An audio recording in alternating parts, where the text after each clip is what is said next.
Au Mali, l'armée française bombarde la région de Kidal, dernier fief des groupes islamistes armés près de la frontière algérienne. C'est dans cette région que seraient détenus les 7 otages français au Sahel. Lors de sa visite à Bamako, le président François Hollande a prévenu les ravisseurs. Les forces françaises au Mali sont désormais tout près d'eux. Israël reconnaît implicitement avoir mené un raid aérien en Syrie, un raid qui viserait à déstabiliser le pays selon Bachar al-Assad.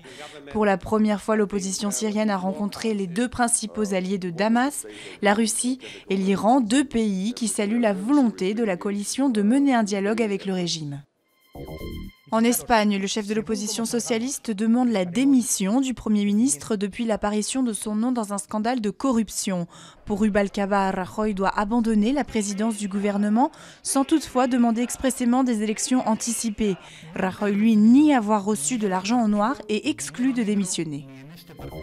À Paris, une enquête est ouverte après la mort d'un bébé in utero, faute de place selon les parents à la maternité de Port-Royal. Alors arrivé le jour de l'accouchement, plus de chambre libre, plus de place aux urgences non plus. Le couple finit par rentrer chez lui. Alors retour aux urgences dans la nuit, le personnel ne peut que constater la mort du bébé. La ministre de la Santé demande une enquête exceptionnelle sur les circonstances de ce drame.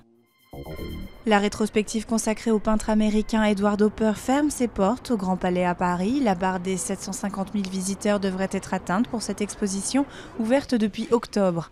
Un nouveau succès au Grand Palais après l'exposition consacrée à Claude Monet en 2010 qui avait accueilli 913 000 visiteurs.